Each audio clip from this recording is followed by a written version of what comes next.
Hello दोस्तों, एक बार फिर से आप मेरे साथ हैं MGR टेक्निकल पर। दोस्तों,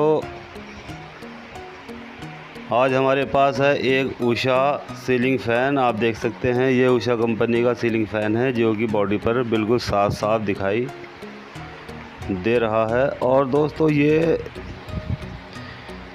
नए मॉडल की सीरीज़ में आते हैं। तो आप देख सकते हैं दोस्तों, यहाँ पर मैंने इसको खोल लिया है और इसका जो स्टेटर है वो भी मैंने बाहर निकाल लिया है। यानी आप देख सकते हैं ये 11 mm साइज़ का इसका स्टेटर हो जाता है। यानी इसकी जो कोर की मोटाई है वो 11 mm हो जाती है। और दोस्तों, आप देख सकते हैं ये इसका जो नीचे वाला सर्किट है, यानी स्टार्टिंग वाला जो सर्किट है, ये पूरे का पूरा जल चुका है। रनिंग वाला सर्किट इसका सही है। तो दोस्तों, इसको काट लेते हैं। यानी कि इस तरह से इसकी जो कॉइल है वो कट करने के बाद उसको नोक प्लायर की मदद से इसको निकाल लेते हैं और उसकी जितनी भी कॉइल है वो सब की सब बाहर निकाल लेते हैं। तो यहाँ दोस्तों, मैंने इसकी सारी कॉइल को बाहर निकाल लिया है और अब इसके अंदर एक भी कॉइल नहीं बची है। तो चलिए दोस्तों, अब यहाँ से जो ये आपको नीचे वाली स्लॉट्स दिखाई दे रही हैं, यहाँ पर मैं पेपर लगा लेता हूँ और स्टार्टिंग के लिए इसको पेपर लगाकर तैयार कर लेता हूँ। तो यहाँ दोस्तों, आप देख सकते हैं यहाँ पर मैंने इसमें 14 की 14 स्लॉट्स में पेपर भर लिए हैं। यानी ये 14 स्लॉट्स इसमें नीचे हैं और 14 स्लॉट्स ऊपर हैं। यानी कि ये टोटल 28 स्लॉट्स का फ़ैन हो जाता है। तो चलिए दोस्तों, बारी आ जाती है इसको मशीन पर ले जाकर वाइंड करने की। तो यहाँ पर मैंने इसे मशीन पर सेट कर लिया है और आप देख सकते हैं यहाँ पर इसमें टन डाली जा रही हैं। यानी इसमें 370 टन हमें डालने हैं। तो ये देखिए दोस्तों, यहाँ पर मीटर में हमारे 370 टन दिखाई दे रही है। और दोस्तों, ये हो जाता है इसका स्टार्टिंग वाला वाइंडिंग डेटा, जिसमें कि 370 टन हमने 36 नंबर कॉपर वायर से इसमें डाल देनी है। तो चलिए दोस्तों, अब इसको थोड़ा सा पीछे को खींचकर और दूसरी कॉइल लगाने के लिए इसे फिर सेट करते हैं। यानी अब दूसरी स्लॉट में इसको लगाया जाएगा। तो यहाँ पर हमें मशीन को उल्टा घुमाना होता है। यानी इसकी एक कॉइल उल्टी और एक कॉइल सीधी इसमें डाली जाएगी। तो चलिए दोस्तों, इसे मैं कंप्लीट कर लेता हूँ और इसकी जो अगली वाली कॉइल है उसको भी मैं डाल लेता हूँ। यानी अब जो मेरा मीटर है वो बिल्कुल 000 पर आ जाएगा। यानी 370 टन इस वाली कॉइल में भी हमारी आ जाएंगी। तो ठीक इसी तरह से दोस्तों, ये पूरा का पूरा स्टार्टिंग वाला सर्किट इसी सीरीज़ में बनाया जाएगा। यानी 370 हर कॉइल में इसमें डाल दी जाएंगी। तो अब आप देख सकते हैं दोस्तों, यहाँ पर हमारा जो मीटर है वो 00 की तरफ बढ़ रहा है। यानी अब यहाँ पर बिल्कुल 000 आ जाएंगे और इसमें 370 टन कंप्लीट हो जाएंगी। तो यहाँ पर दोस्तों, आप देख सकते हैं बिल्कुल मीटर 00 दिखाई दे रहा है। यानी इसमें 370 टन हो चुकी है। तो दोस्तों, यहाँ पर इस तरह से मैंने नीचे वाला जो सर्किट है, यानी स्टार्टिंग वाला जो सर्किट है वो कंप्लीट कर लिया है। और आप देख सकते हैं यहाँ पर हमारा एक जोड़ हो जाता है। यानी वायर टूट जाने की वजह से यहाँ पर एक जोड़ आ गया था। तो इस तरह से इस जोड़ को ऐसे जॉइंट कर लेते हैं और जॉइंट कर लेने के बाद यहाँ आप चाहे तो इस पर स्लीव भी चढ़ा सकते हैं और चाहे तो इसे ऐसे भी रख सकते हैं। बेहतर होगा इस पर स्लीव चढ़ा ली जाए।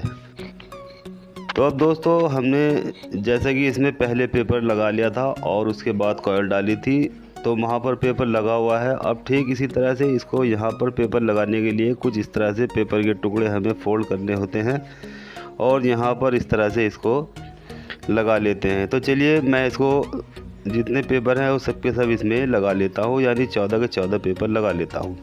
तो आप देख सकते हैं यहाँ पर मैंने सारे के सारे इसमें पेपर लगा लिए हैं। अब दोस्तों, ये कॉइल इस तरह से बिल्कुल लॉक हो चुकी है। यानी अब एक भी वायर हमारा बाहर बॉडी की तरफ नहीं निकलने वाला।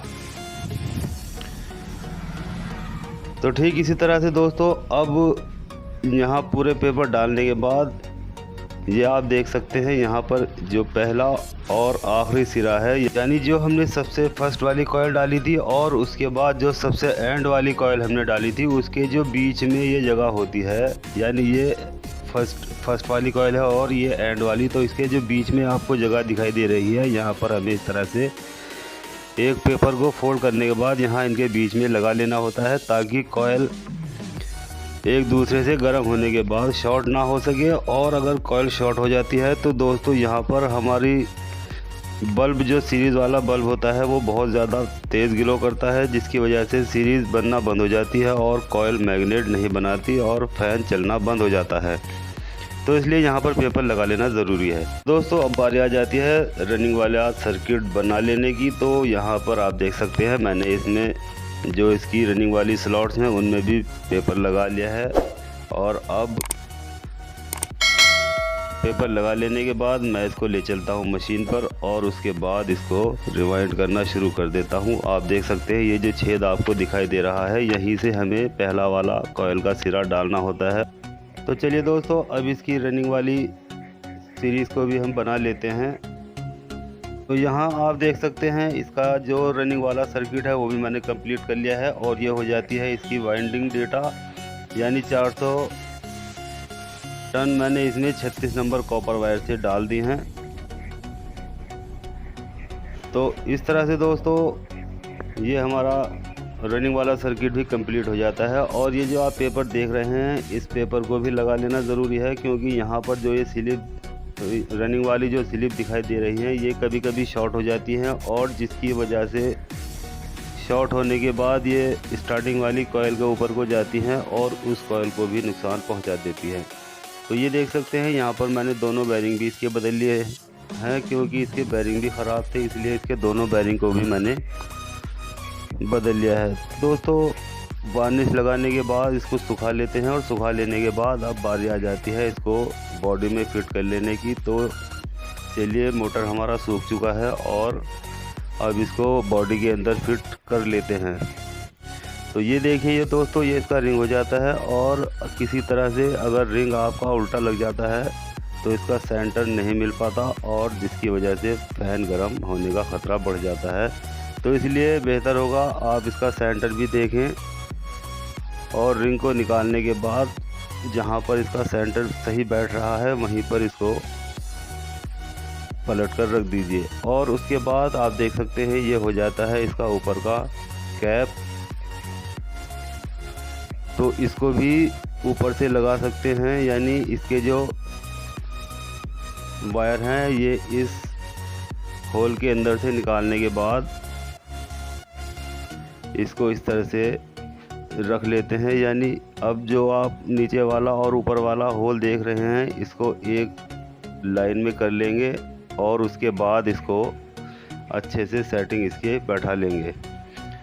तो इसके बाद दोस्तों इसके जो 3 बोल्ट हैं उन बोल्टों को भी हम अच्छे से टाइट कर लेंगे। ध्यान रहे बोल्ट हमेशा अच्छे से टाइट ही कर लेने चाहिए, क्योंकि लूजिंग में फ़ैन गड़बड़ी कर जाता है या थोड़ा सा डिसबैलेंस हो जाता है। तो इसलिए इसके जो बोल्ट हैं वो अच्छे से टाइट कर लेने बहुत ज़रूरी हैं। तो चलिए दोस्तों मैं इसे कंप्लीट कर लेता हूँ, टाइट कर लेता हूँ इसके बोल्ट अच्छे से। और उसके बाद आप देख सकते हैं यहाँ पर इसकी सेटिंग भी अच्छे से हो चुकी है। और आप देख सकते हैं ये उषा का ब्रांड इस पर लिखा हुआ है, यानी मार्का इस पर बना हुआ है। तो अब दोस्तों बारी आ जाती है इसके कैपेसिटर वगैरह लगाने की। तो आप देख सकते हैं यहाँ पर ये इसका कैपेसिटर हो जाता है, जो कि इसकी कैपेसिटी 2.5 MFD हो जाती है।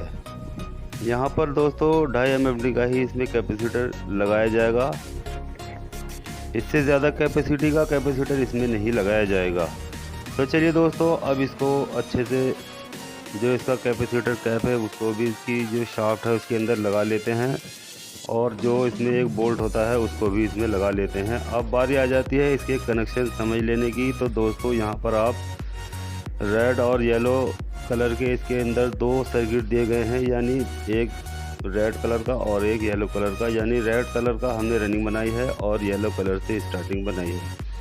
तो दोस्तों सबसे पहले रेड और येलो एक कलर के एक वायर को हम आपस में जॉइंट कर लेते हैं, उसको कॉमन बना लेते हैं, और जो बचे हुए 2 वायर रेड और येलो हो जाते हैं उनको एक एक कैपेसिटर पर लगा देते हैं। यानी कोई सा वायर कहीं पर भी लगा सकते हैं, इससे कोई फ़र्क नहीं पड़ने वाला। तो अब दोस्तों बारी आ जाती है इसको चेक कर लेने की। तो सीरीज़ में मैं इसको लगा कर देख लेता हूँ। तो आप देख सकते हैं यहाँ हमारे चक्कर भी बिल्कुल सीधे आ चुके हैं और फैन बिल्कुल सीधा राउंड दिखा रहा है। तो चलिए अब इसको एक एक वायर इसमें लगा लेते हैं। यानी जो हमारी इलेक्ट्रिसिटी का एक एक वायर है उसको हम एक कॉमन पर और एक रेड वाले पर लगाएंगे। यहाँ पर मैं आपको दिखा रहा हूँ, ये येलो वाला है, इस पर वायर बिल्कुल नहीं लगेगा। यानी जो रेड वाला है वो हमारा रनिंग है। तो यहाँ से इस तरह से खोलने के बाद हमें इसको रेड वाले वायर पर लगा लेना है, क्योंकि कुछ समझाने के लिए कुछ दिखाना ज़रूरी होता है। इसलिए अगर आप धोखे से दूसरे वायर पर वायर लगा लेते हैं तो वहाँ पर फैन हल्का भी चलेगा और गर्म भी चलेगा। तो यहाँ पर रेड और रेड में ही हमें सप्लाई देनी है। तो चलिए दोस्तों अब हम इसको बोर्ड में लगा कर देख लेते हैं। और आप देख सकते हैं ये बहुत ही अच्छी स्पीड में फैन हमारा घूमने लग गया है। तो दोस्तों यहाँ पर 11 mm ऊषा सीलिंग फ़ैन की वीडियो कंप्लीट हो चुकी है। आपसे रिक्वेस्ट करना चाहूँगा, जो दोस्त मेरी वीडियो पर नए आए हैं वो सबसे पहले चैनल को सब्सक्राइब कर लें और बेल आइकन को दबाएं, ताकि मेरी नए और लेटेस्ट वीडियो उनके पास तुरंत पहुँचे। और जो दोस्त पहले से ही सब्सक्राइब हैं वो मेरी वीडियो को लाइक करें और अपने दोस्तों के साथ शेयर करें। तो चलिए दोस्तों बहुत जल्द मिलते हैं अपनी नई वीडियो में आपके साथ। तब तक के लिए खुदा हाफिज़।